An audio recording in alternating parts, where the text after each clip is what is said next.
రాధాకృష్ణ గారికి కల్లో కనిపించి చెప్పినట్టున్నాడు ఎవరు జ్యోతిష్కుడు. రేపే సెషన్లోనే అన్నది. నాకున్న అవగాహన మేరకు అయితే ఇంకొక 2 ఏళ్ళు వెయిట్ చేయాలి వీళ్ళు. ఏడాది అయినా వెయిట్ చేయాలి. నిన్నగాక మొన్న విత్డ్రా చేసుకోవాల్సిన పరిస్థితి వస్తే ఓడిపోతే మళ్ళీ వెంటనే ఎందుకు చేస్తారు? ఎట్లా చేస్తారు? తూతాడు చంద్రబాబు తెస్తాడా దీంట్లో?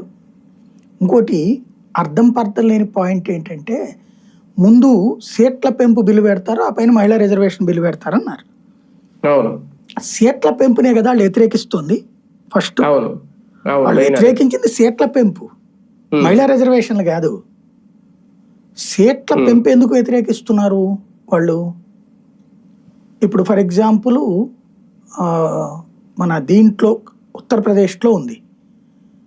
ఇప్పుడున్నటువంటి లెక్క ప్రకారం సీట్లు వాళ్ళు బయటికి కనిపించకుండా చేస్తుంది దక్షిణాదిని మోసం. వీళ్ళు జనాభా లెక్కల పేరున సీట్లు రావాలని కోరుకుంటున్నారు వాళ్ళు.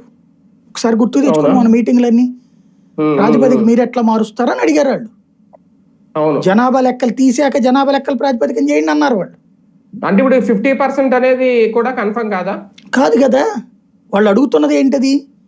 50% తిరస్కరించారు కదా, జనాభా లెక్కలను అడుగుతున్నారు. వాళ్ళు ఏంటంటే ఒక క్లారిటీ లేక చచ్చిపోతున్నారు. మీరు ఇంతకు ముందు ఏం చేశారంటే దక్షిణాది రాష్ట్రాలను రెచ్చగొడదామని చూశారు.